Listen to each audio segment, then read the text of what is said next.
साथियों, आप सभी का हमारे यूट्यूब चैनल मधुशाला तथागत भाई रविंद्र चौहान संपूर्ण हिंदी साहित्य शिक्षण केंद्र में स्वागत अभिनंदन है। आज से मैं एक वीडियो और भी बढ़ाने जा रहा हूं अपने चैनल पर। जो बच्चे उत्तर प्रदेश बीएड का एंट्रेंस एग्जाम देने जा रहे हैं तथा इसके अलावा जो टीजीटी, पीजीटी इत्यादि परीक्षाएं होती हैं, उसमें जो ग्रामर पूछता है, ग्रामर यानी व्याकरण, उस व्याकरण के बारे में एक व्याकरण तो मैं विस्तार से पढ़ाऊँगा, इसमें साहित्य आदि जो भी होगा, साहित्य या उस साहित्य का इतिहास जो होगा, उत्तर प्रदेश बीएड में एंट्रेंस में बैठने वाले बच्चों के लिए विशेष तौर से मैं शॉर्ट में पढ़ाऊँगा ताकि कम समय में अधिक उनका प्रोग्रेस हो सके, अधिक से अधिक प्रश्न फँस सकें। तो मैं लेकर आया हूँ आप सभी विद्यार्थियों के लिए, जो बीएड में एंट्रेंस की तैयारी कर रहे हो, वो इसको ज़रूर देखें। देखने के बाद आपको खुद महसूस होगा कि मैंने जो बताया है, ये एग्ज़ाम के बाद अगर नहीं देखेंगे तो पक्का पछताएँगे। मैं जो बताने जा रहा हूँ प्रश्न, सारे प्रश्न एक लगभग यहीं से आएँगे, इससे ज़्यादा बाहर नहीं आने वाले हैं। तो आइए शुरू करते हैं। आज से एक और नई क्लास जिसमें बीएड एंट्रेंस, उत्तर प्रदेश का जो बीएड एंट्रेंस होने वाला है, उसके बच्चों के लिए खास तौर से स्पेशल हिंदी व्याकरण और हिंदी साहित्य। हिंदी व्याकरण का विस्तारण होगा जो कि किसी भी एग्ज़ाम के लिए टीईटी, पीजीटी, नेट, जेआरएफ इत्यादि बीएड आदि के लिए सभी के लिए होगा। और जो साहित्य होगा वो मैं शॉर्ट नोट बताऊंगा ताकि बीएड में अधिक से अधिक प्रश्न आ सके। तो आइए शुरू करते हैं। सबसे पहले मैं हिंदी साहित्य का जो पूरे हिंदी जगत को का जो बंटवारा किया, वर्गीकरण किया गया, उसकी वर्गीकरण की शॉर्ट में बताने जा रहा हूँ आप लोगों को। उसका वर्गीकरण जान लीजिए। जो हिंदी भाषा की उत्पत्ति हुई है, कहीं न कहीं इसकी आदि जननी संस्कृत भाषा है, ठीक है? हिंदी की आदि जननी संस्कृत, सबसे पहले जान लीजिए।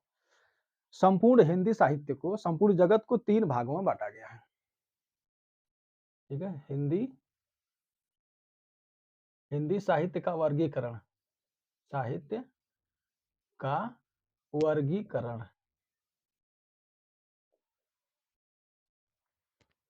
कुल 3 भागों में बाँटा गया है, ठीक है? कुल 3 भागों में बाँटा गया है, ठीक है? तो कुल 3 भागों में बाँटा गया, याद रखिएगा। हिंदी साहित्य, संपूर्ण हिंदी साहित्य को कुल 3 भागों में बाँटा गया है। पहला पहला भाग है प्राचीन भारतीय आर्य भाषा, प्राचीन भारतीय भारतीय आर्य भाषा, आर्य भाषा, जिसका समय, प्राचीन भारतीय आर्य भाषा का समय जो रहा है, वो इधर 1500 बीसी मोटी मोटा मान लिया जाता है, 1500 बीसी से 500 बीसी तक। बीसी का अर्थ होता है बिफोर क्राइस्ट, अर्थात 1 ईस्वी सन से पहले की, ठीक है? 1 ईस्वी सन, जिसको हमने सबसे पहली हमारी वीडियो जब देखेंगे उसमें मैंने सन आदि के बारे में पढ़ाया है। तो बीसी का अर्थ साफ-साफ होता है बिफोर क्राइस्ट, अर्थात ईसा मसीह के जन्म से पहले की स्थिति, ठीक है? तो 1500 से 500 बीसी तक प्राचीन भारतीय आर्य भाषा का काल रखा गया है। दूसरा काल रखा गया है मध्यकालीन भारतीय आर्य भाषा। इसमें साथ-साथ एक और चीज़ लेते चलते हैं हम। 1500 से 500 तक के बीच में जो चीज़ें आई, वो कौन-कौन से साहित्य आदि रचे गए इस काल में, इस काल तक। तो प्राचीन भारतीय आर्य भाषा में 2 साहित्य पाए जाते हैं, एक वैदिक संस्कृत, वैदिक संस्कृत वैदिक संस्कृत तथा दूसरा लौकिक संस्कृत, ठीक है? लौकिक संस्कृत, वैदिक संस्कृत और लौकिक संस्कृत, क्योंकि इसका विस्तारण मैंने पहले ही पढ़ा दिया है, बहुत विस्तार से मैंने पढ़ाया है। तो वह यहाँ शॉर्ट में आप लोग जान लीजिए। वैदिक संस्कृत में जो वेदों आदि की, ठीक है? इसमें वैदिक संस्कृत में वैदिक साहित्य की रचना हुई है। वैदिक साहित्य क्या क्या है? वैदिक साहित्य की रचना हुई है, ठीक है? वैदिक साहित्य की रचना। अर्थात वैदिक साहित्य अर्थात जो वेद हमारे 4 वेद हुए, उसके बाद ब्राह्मण, आरण्यक, उपनिषद, हमारे वेद हुए, ब्राह्मण हुए, आरण्यक हुए, उपनिषद हुए, उसके बाद जो कल्प है, शिक्षा है, सूत्र है आदि जो उसमें जो रचनाएँ की गई, वो वैदिक साहित्य के अंतर्गत रखा गया। उसके बाद लौकिक संस्कृत। लौकिक संस्कृत में वैदिक संस्कृत में वेद आदि की जी कहा गया, वेद अपौरुष से, यानी कि इंसानों ने नहीं बल्कि भगवान ने स्वयं इसे लिखा है, ऐसा कहा जाता है। लेकिन लौकिक संस्कृत में जो लोक धन ईक है, अर्थात ये लोक जो हमारा लोक है, जिसमें हम आप हैं, जिसमें कुछ भी चीज़ों को जो देख रहे हैं, महसूस कर रहे हैं, तो ये श्लोक एक होता है परलोक, उस लोक अर्थात भगवान का लोक, अर्थात भगवान जहाँ रहते हैं। भगवान जहाँ रहते हैं उसका कुछ पता नहीं है, लेकिन यहाँ तो अता पता है। तो लौकिक संस्कृत वो संस्कृत कहेगी लोक धनिक, अच्छा अर्थात इस लोक के लोग जो लिखे थे, उसको लौकिक संस्कृत कहा गया। लौकिक संस्कृत मतलब इस लोक के। वैदिक संस्कृत अर्थात उस लोक के। उस लोक अर्थात जिसमें भगवान रहते हैं, उस पार के और इस पार के इंसान। तो इंसानों ने जो जो लिखा है, इंसानों ने कौन-कौन से लिखा? जैसे भास रहे हैं, ठीक है? भास रहे हैं, शूद्रक रहे हैं, हुँ? कालिदास रहे हैं, कालिदास आदि आदि की रचनाएँ इसमें हुई, ठीक है? तो वैदिक प्राचीन भारतीय आर्य भाषा जो कि पहला जो हमने वर्गीकरण बताया हिंदी साहित्य का जो वर्गीकरण किया गया प्राचीन भारतीय 3 भागों में किया गया। पहला प्राचीन भारतीय आर्य भाषा जो 1500 बीसी से 500 बीसी तक है, वैदिक संस्कृत। दूसरा लौकिक संस्कृत, वैदिक संस्कृत में वैदिक रचनाएँ, लौकिक संस्कृत में लौकिक रचनाएँ अर्थात भास, शूद्रक, कालिदास आदि की जो रचनाएँ हुई, वो है। दूसरा दूसरा भाग है मध्यकालीन भारतीय आर्य भाषा। मध्यकालीन भारतीय आर्य भाषा, भारतीय आर्य भाषा, आर्य भाषा, मध्यकालीन भारतीय आर्य भाषा। देखिए वैदिक संस्कृत को इंडो आर्य, हिंद आर्य भाषा भी कहा जाता है, ठीक है? वैदिक संस्कृत को हिंद आर्य भाषा, यहाँ लिख दे रहे हैं, लिख लीजिएगा। हिंद आर्य, आर्य भाषा, आर्य भाषा।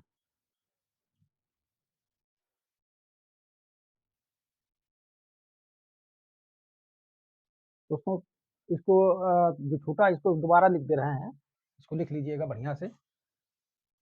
वैदिक संस्कृत, ठीक है? आइए वैदिक संस्कृत के बारे में दोबारा कर दे रहे हैं। पहला इसमें क जो है वैदिक संस्कृत हमने समझा ही दिया, वैदिक संस्कृत कौन है? वेद आदि की रचना हुई। वैदिक संस्कृत ठीक है? संस्कृत जो वैदिक संस्कृत जो थी, संस्कृत उस समय जो संस्कृत हुआ करती थी, वो छंदों में हुआ करती, छंदोमयी हुआ करती थी, छंद में। तो उसके बारे में विस्तार से आपको पढ़ना हो तो पढ़ लीजिएगा वहाँ पे। लेकिन वैदिक संस्कृत को इंग्लिश में इंडो आर्य, इसको इंडो आर्य, ठीक है? इंडो आर्य भाषा या हिंद आर्य, ठीक है? हिंद आर्य भाषा भी कहा जाता है, भाषा, ठीक है? वैदिक संस्कृत को ही इंडो आर्य या हिंद आर्य भाषा के नाम से भी जाना गया। इसी को हिंद आर्य या इंडो आर्य भाषा के नाम से वैदिक संस्कृत को ही जाना जाता है। तो इंडो आर्य या हिंद आर्य भाषा पूछता है तो यह वैदिक संस्कृत होगी, ठीक है? वैदिक संस्कृत में वेदों वेदों आदि की रचना, ठीक है? आदि की रचना, ठीक है? इसके बाद दूसरा आता है लौकिक संस्कृत, लौकिक संस्कृत लौकिक संस्कृत, लौकिक संस्कृत लौकिक संस्कृत को हमने बता दिया कि यानी कि इस लोक की संस्कृत जो इसमें भाष, शूद्रक आदि लिखे थे, ठीक है? तो लौकिक संस्कृत को क्लासिकल संस्कृत भी कहा जाता है। इसे क्लासिकल, क्लासिकल क्लासिकल संस्कृत। पूछता है क्लासिकल संस्कृत कौन होता है? लौकिक संस्कृत अर्थात जिसमें भास शूद्रक आदि की रचनाएं मिलती हैं, ठीक है। भास शूद्रक आदि, भास शूद्रक, कालिदास, हाँ, कालिदास आदि की रचनाएं, आदि की रचनाएं इसमें आती हैं। इसमें लौकिक संस्कृत याद रखिएगा, लौकिक संस्कृत में अर्थात इस लोक की संस्कृत। पहली बात संस्कृत जान लीजिए क्या है संस्कृत। संस्कृत अर्थात सभ्य, शुद्ध, परिमार्जित, परिनिष्ठित, टकसाली, ठीक है।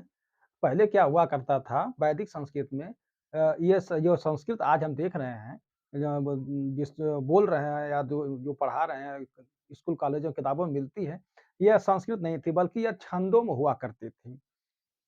छंदों में अर्थात देवताओं को प्रसन्न करने के लिए लोग पद्य बंध में अर्थात पद्यों में कुछ रचनाएं किया करते थे, उसी को ऋचाएं कहा गया। तो उसको हमने बता दिया पहले। तो पहले यह छंदों में या इसे छांदस भाषा कहा जाता है। इसी संस्कृत को पहले छांदस भाषा या छंदोमयी भाषा कहा जाता था। लेकिन 500 बीसी, जब 500 बीसी में आ गया, 500 बिफोर क्राइस्ट यानी कि ईसा मसीह का एक जन्म वर्ष, एक ईसवी सन, एक ईसवी सन के पहले की स्थिति, ठीक है। 500 बीसी में पाणिनि बाबा आए, ठीक है। पाणिनि, महर्षि पाणिनि जी आए जिन्होंने अष्टाध्यायी की रचना की। अष्ट अष्टाध्यायी, पाणिनि बाबा ने अष्टाध्यायी की रचना की जिसमें 14 महासूत्रों को उन्होंने दिया। 14 महासूत्र निकले शंकर भगवान के डमरू से। तो उन्होंने डमरू बजाया जब, तो उससे 14 महासूत्र निकले। उन 14 महासूत्रों से इन्होंने जो छांदसमयी छंदोमयी भाषा जो परंपरागत चली आ रही थी उस भाषा को, जिसमें जिसमें कोई विशेष नियम कानून नहीं थे, उसी को इन्होंने शुद्ध परिमार्जित व्याकरण सम्मत बना दिया। याद रखिएगा।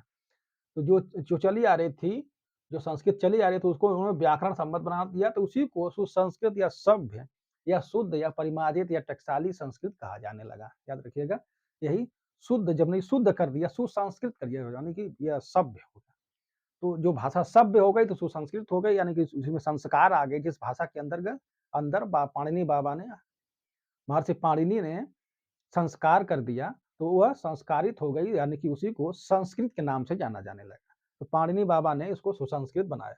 तो 500 बीसी तक का काल आपका प्राचीन भारतीय आर्य भाषा के अंतर्गत लौकिक वैदिक संस्कृत और लौकिक संस्कृत, जो कि इस वैदिक संस्कृत और लौकिक संस्कृत में जो 1500 से 500 बीसी इसी के बीच में, आप अगर लिखना चाहें तो मैं इसको डेट भी लिखवा देता हूँ। लगभग जिन्होंने माना है, कुछ लोग भोलानाथ तिवारी आदि जो हैं, किताब इनकी है, उन्हें जो माना गया है, प्रोफेसर रामकिशोर शर्मा ने जो माना है, थोड़ा सा मिस्टेक है, लेकिन थोड़ा सा इधर उधर है, लेकिन कुल मिलाकर के लगभग वही है। 1200 से 900 या 1200 बीसी से 900 बीसी, वैदिक संस्कृत का समय 1200 से 900 बीसी, और इसका लौकिक संस्कृत का समय 800 से 500 800 बीसी से 500 बीसी तक, ठीक है, इसका समय रखा गया। प्राचीन भारतीय आर्य भाषा एक हो गया। अब दूसरा जो भाग किया गया है, मध्यकालीन भारतीय आर्य भाषा। मध्यकालीन भारतीय आर्य भाषा। तो मध्यकालीन भारतीय आर्य भाषा का जो समय उन्होंने, जो भाषा वैज्ञानिक रहे हैं, जो खोज करता रहे हैं, गवेषणात्मक वर्गीकरण करता लोग रहे हैं, इन्होंने इसका समय, मध्यकालीन भारतीय आर्य भाषा के समय 500 बीसी, ठीक है, 500 बीसी से 1000 ईस्वी सन तक, ठीक है, इसका समय भाषा वैज्ञानिकों ने जो इसके वर्गीकरण करता रहे हैं, इन लोगों ने मध्यकालीन भारतीय आर्य भाषा का समय 500 बीसी से 1000 ईस्वी सन तक। इसको लिख लीजिए। लिखने के बाद मैं ऊपर से मिटा करके आ रहा हूँ नीचे की तरफ। ये हमने मिटा दिया है, मध्यकालीन भारतीय आर्य भाषा। मध्यकालीन भारतीय आर्य भाषा का समय हमने वहाँ 500 तक बता दिया, 500 बीसी से 1000 ईस्वी सन तक रखा गया है। ये इसका समय 500 बीसी से 1000 ईस्वी सन तक, ठीक है। 500 बीसी से 1000 ईस्वी सन तक का समय मध्यकालीन भारतीय आर्य भाषा का समय रखा गया। मध्यकालीन भारतीय आर्य भाषा को भी 3 भागों में बाँट दिया गया है। 3 प्रकार का साहित्य मिलता है यहाँ, और जिस प्रकार से प्राचीन भारतीय आर्य भाषा में 2 प्रकार के साहित्य मिलते हैं, लौकिक संस्कृत और वैदिक संस्कृत 2 भागों में बाँटा गया। इस तरह से मध्यकालीन भारतीय आर्य भाषा को 3 भागों में बाँटा गया। ठीक है, पहला भाग है पाली का समय, पाली, दूसरा प्राकृत, तीसरा अपभ्रंश, अपभ्रंश काल, ठीक है। तो पाली, प्राकृत, अपभ्रंश काल, इसको पाली, प्राकृत, अपभ्रंश काल, इसको प्रथम इस सबको प्राकृत ही कहा गया है। सबको प्राकृत के नाम से ही जाना गया है। जब वैदिक संस्कृत और लौकिक संस्कृत जब सुसभ्य सुसंस्कृत हुई, पाणिनि बाबा ने संस्कृत किया, उसके बाद की स्थिति प्राकृत की स्थिति ऐसा नहीं था कि अचानक संस्कृत से पाली आ गई। यह प्रक्रिया एक दूसरे के ऊपर इस तरह से आरोही क्रम में चलती रहती है। भाषा भाषा कहा जाता है, भाषा प्रवाहमान होती है, कहीं रुकती नहीं है। तो जो संस्कृत के बाद की स्थिति आई, तो वो प्राकृत स्थिति कहा जाता है। यानी कि संस्कृत के बाद की स्थिति को जो 1500 साल का समय है, वो प्राकृत का काल कहा जाता है। इसको भी प्राकृत में को भी 3 भागों में जो बाँटा गया है, वो प्रथम प्राकृत, ठीक है? ये सभी पाली को ही प्रथम प्राकृत कहा गया है। प्रथम प्राकृत, इसको विस्तार से देखना हो तो हमारी वीडियो पीछे पड़ी है। 2-2 घंटे, 1-1 घंटे की वीडियो हो, उसमें बहुत विस्तार से बताया। प्रथम प्राकृत को पाली, द्वितीय प्राकृत, द्वितीय प्राकृत प्राकृत और तृतीय ठीक है, तृतीय प्राकृत। पाली को ही शिलालेखी कहा जाता है, ठीक है? शिलालेखी। पाली को ही क्या कहा जाता है? शिलालेखी भाषा। पाली को ही शिलालेखी प्राकृत कहा जाता है। शिलालेखी प्राकृत। जो पाली का काल था वो 500 बीसी से 1 ईस्वी सन तक था, ठीक है? पाली का समय पाली को प्रथम प्राकृत कहा गया है। इसी को ही शिलालेखी प्राकृत कहा गया। पाली का समय 500 बीसी से 1 ईस्वी सन तक रखा गया है। उसके बाद 1 ईस्वी सन से 1 ईस्वी सन से 500 ईस्वी सन तक द्वितीय प्राकृत अर्थात प्राकृत का, और तृतीय प्राकृत अर्थात अपभ्रंश का समय 500 ईस्वी, इसको एडी भी कहा जाता है, ठीक है? ईस्वी या एडी से 1000 ईस्वी सन तक। तो मध्यकालीन भारतीय आर्य भाषा, यानी कि कुल 3 भागों हमने बता ही दिया है कि 3 भागों में कुल बाँटा गया है। प्रथम हमने बता दिया प्राचीन भारतीय आर्य भाषा, जिसको 2 भागों में बाँटा गया, वैदिक संस्कृत, लौकिक संस्कृत। इसके बाद मध्यकालीन भारतीय आर्य भाषा 500 बीसी से 1000 ईस्वी सन तक, जिसको 3 भागों में बाँटा गया, 3 उपभागों में बाँटा गया, पाली, प्राकृत, अपभ्रंश। पाली को प्रथम प्राकृत, ठीक है? आइए मैं एक बार बोल दे रहा हूँ, थोड़ा सुन लीजिए। प्राचीन भारतीय आर्य भाषा, प्राचीन भारतीय आर्य भाषा को 2 भागों में बाँटा गया। एक वैदिक संस्कृत, एक लौकिक संस्कृत। प्राचीन भारतीय आर्य भाषा का समय कुल मिलाकर के 1500 बीसी से 500 बीसी तक रखा गया, जिसमें वैदिक संस्कृत और लौकिक संस्कृत 2 उपभाग किए गए हैं। उसके बाद आता है दूसरा भाग, जो हिंदी साहित्य का जो दूसरा पार्ट किया गया है, वर्गीकरण किया गया है, भाषा वैज्ञानिकों ने किया है, वो है मध्यकालीन भारतीय आर्य भाषा। तो मध्यकालीन भारतीय आर्य भाषा का समय को 500 बीसी से 1000 ईस्वी सन तक इसका समय रखा गया है। 500 बीसी यानी कि ये 500 बीसी आते-आते लगभग संस्कृत का लोप होने लगा, प्राकृत ने जन्म लिया। तो इस 500 बीसी के बाद की स्थिति को मध्यकालीन भारतीय आर्य भाषा के अंतर्गत रखा गया और इसके 3 उपविभाग किए गए। इसको प्राकृत काल कहा गया, यानी कि यही 1500 साल जो 500 बीसी से 1000 ईस्वी सन तक है, यही प्राकृत काल कहा जाता है। तो इसमें भी इस प्राकृत काल में भी 3 काल हो गए, ठीक है? तो इस प्राकृत काल में 3 काल हो गए। तो प्रथम प्राकृत, एक द्वितीय प्राकृत तथा तृतीय प्राकृत। तो प्रथम प्राकृत को पाली के नाम से जाना गया, जिसे पाली को शिलालेखी के नाम से जाना जाता है, शिलालेखी भाषा, ठीक है? शिलाओं पर लिखे जाने वाली भाषा। तो पाली को शिलालेखी प्राकृत के नाम से भी जाना गया। तो पाली का समय 500 बीसी से 1 ईस्वी सन तक तथा प्राकृत अब आता है द्वितीय प्राकृत। द्वितीय प्राकृत को प्राकृत के नाम से जाना जाता है। नहीं कि प्राकृत का ही ये प्राकृत ही चल रही है। लेकिन प्राकृत है तो उसमें बदलाव 500 हर 500 साल बाद तो बदलाव आना ही आना है, 500 साल में बहुत कुछ बदल जाता है। तो उसका स्वरूप बदलता गया, तो इसलिए बदलता गया जब जब जब स्वरूप बदला है, तो अब देखिए जो पाली काल रहा वो भी प्राकृत ही है, वो भी प्राकृत ही है, अर्थात प्राक धन कृत पहले से बना हुआ, अर्थात या तो फिर प्रकृति से भी लिया गया, कई बातें कही गई हैं इसमें, पहले हम पढ़ा दिए हैं। तो 500 बीसी से 1 ईस्वी सन तक जो पाली है, ये भी प्राकृत का ही काल है, लेकिन कहीं न कहीं प्राकृत का ये शुरुआत काल है, लेकिन उसके बाद 1 ईस्वी सन से 520 ईस्वी सन तक का जो प्राकृत है अपने चरम पर पहुँच गई प्राकृत भाषा। उसके बाद प्राकृत भाषा का 500 ईस्वी सन के बाद जब लोप हुआ, अर्थात ये भ्रंशित हुई, तो इसे अपभ्रंश के नाम से जाना गया। तो याद रखिएगा कि 500 बीसी से 1 ईस्वी सन तक प्राकृत अर्थात प्रथम प्राकृत, जिसे पाली के नाम से जाना गया। 500 बीसी से 1 ईस्वी सन तक पाली, जिसे शिलालेखी प्राकृत के नाम से जाना गया। 1 ईस्वी सन से 500 ईस्वी सन तक के काल को प्राकृत काल अर्थात द्वितीय प्राकृत काल कहा गया और 500 ईस्वी सन से 1000 ईस्वी सन तक के काल को अपभ्रंश काल के नाम से जाना गया, जिसे तृतीय प्राकृत कहा जाता है। 2 भाग हुए, अब तीसरा भाग संपूर्ण साहित्य को तीसरा भाग। अब तीसरे भाग को आधुनिक भारतीय आर्य भाषा।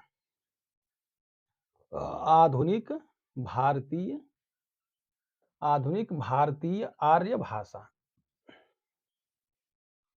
आधुनिक भारतीय आर्य भाषा के नाम से जाना गया।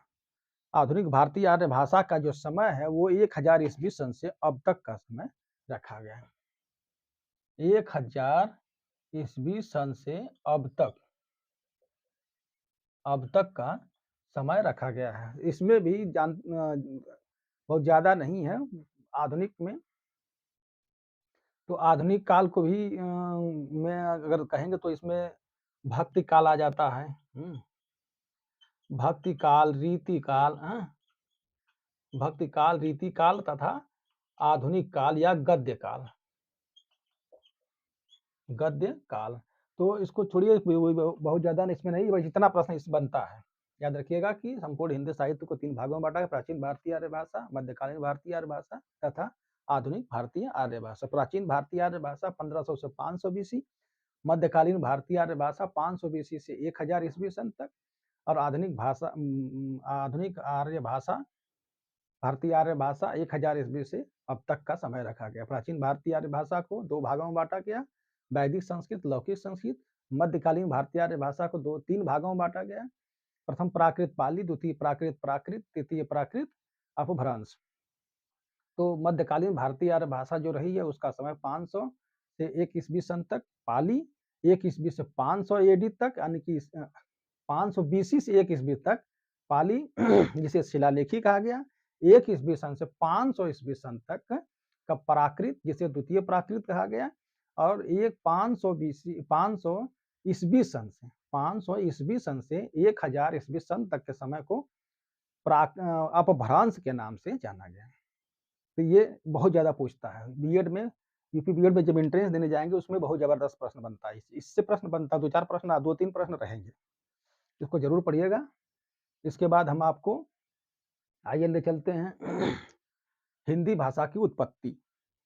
कहीं न कहीं हिंदी भाषा की उत्पत्ति का जो प्राचीन काल रहा, वो अपभ्रंश काल से ही जोड़ा जाता है। तो हिंदी भाषा की उत्पत्ति कैसे हुई है, किन-किन अपभ्रंशों से हुई है, उसका विस्तारण तो हमने पहले बढ़ा दिया है, लेकिन हो सकता है कि आपको लंबा पड़ जाए, इसलिए मैं शॉर्ट में बना रहा हूँ वीडियो, बहुत शॉर्ट में वीडियो बना रहा हूँ। तो आइए ले चलते हैं आपको हिंदी भाषा की उत्पत्ति। दोस्तों, वीडियो लंबी हो रही है, इसलिए मैं अगली वीडियो में हिंदी भाषा की उत्पत्ति को बताऊँगा, लेकिन इसमें एक और प्रश्न बनता है, उसको आप लोग नोट कर लीजिए। पूछता है त्रिमुनि में कौन आते हैं? त्रिमुनि किसे कहा गया है? त्रिमुनि। तो त्रिमुनि के अंतर्गत कौन-कौन से आते हैं? त्रिमुनि में तो एक हमने बता ही दिया है कि एक पाणिनि बाबा, त्रिमुनियों में एक हैं पाणिनि, पाणिनि, ये महर्षि पाणिनि जी हैं। इनकी रचना है अष्टाध्यायी, अष्टाध्यायी। इनकी रचना है अष्टाध्यायी है व्याकरण ग्रंथ, व्याकरण ग्रंथ। यह पूछता है, याद रखिएगा। अष्टाध्यायी क्या है? तो महर्षि पाणिनि पहले मुनि हो गए, त्रिमुनियों में पहले मुनि हो गए कौन? महर्षि पाणिनि। महर्षि पाणिनि की रचना है अष्ट अध्यायी।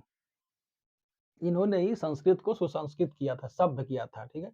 इसी इसी ग्रंथ से में संस्कृत को सुसंस्कृत या सभ्य बनाया गया था।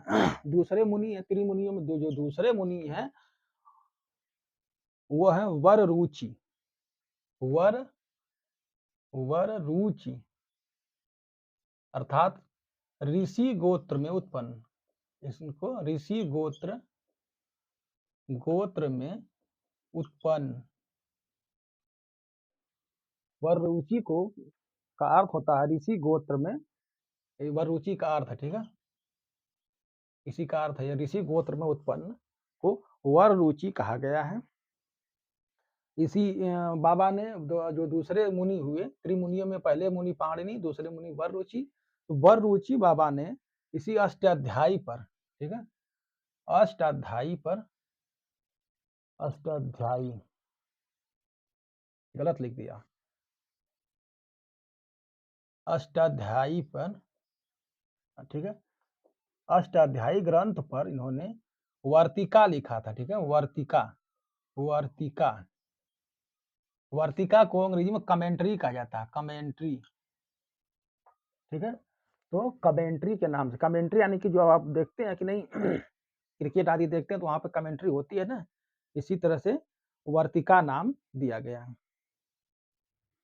इन्होंने वर्तिका नाम दिया, नहीं कि वर्तिका लिखा। इसी अष्टाध्यायी पर, पाणिनि के ही अष्टाध्यायी पर दूसरे मुनि जो हुए, वर रुचि हुए, इन्होंने वर्तिका लिखा या कमेंट्री लिखा। जो तीसरे मुनि जो हुए, त्रिमुनियों में जो तीसरे मुनि हुए वो है पतंजलि बाबा, पतंजलि, ठीक है। तो पतंजलि बाबा ने उसी अष्टाध्यायी पर ही इन्होंने महाभाष्य लिखा था, महाभाष्य, ठीक है। अष्टाध्यायी पर इन्होंने महाभाष्य लिखा, ठीक है, पतंजलि ने। तो इन्हीं इन्हीं तीन मुनियों को त्रिमुनि के नाम से जाना जाता है। बार बार पूछता है भीड़ में, याद रखिएगा, याद रखिएगा, इसको लिख लीजिएगा। पाणिनि अष्टाध्यायी, पाणिनि बाबा अष्टाध्यायी इनका व्याकरण ग्रंथ, वर रुचि का ने इसी अष्टाध्यायी पर कमेंट्री लिखा अर्थात वर्तिका लिखा, और पतंजलि ने इस पर महाभाष्य लिखा। इस पर अष्टाध्यायी पर ही महाभाष्य लिखा था। इन्हीं तीन मुनियों को त्रिमुनि कहा जाता है। यह पूछ सकता है, पूछता है, बार बार पूछता है, इसलिए आप लोग इसको रख लीजिए। तीन ग्रंथ हैं, मैं छोटी छोटी चीजें बताते चला रहा हूँ, तो हो सकता है ये पूछ देगा, पूछता भी है। ब्रह्म सूत्र, उपनिषद और गीता। ब्रह्म सूत्र, ब्रह्म सूत्र, उपनिषद, उपनिषद तथा गीता। ब्रह्म सूत्र, उपनिषद, गीता को, इन तीनों को प्रस्थान त्रयी कहा जाता है, प्रस्थान त्रयी, ठीक है। यही तीनों ग्रंथ प्रस्थान त्रयी के नाम से जाना जाता है। तो ये प्रश्न पूछ सकता है इसलिए मैंने बता दिया। अब अगली वीडियो मिलते हैं जिसमें हिंदी भाषा की उत्पत्ति के बारे में शॉर्ट वीडियो मैं बनाऊँगा। मिलते हैं तब तक के लिए नमस्कार।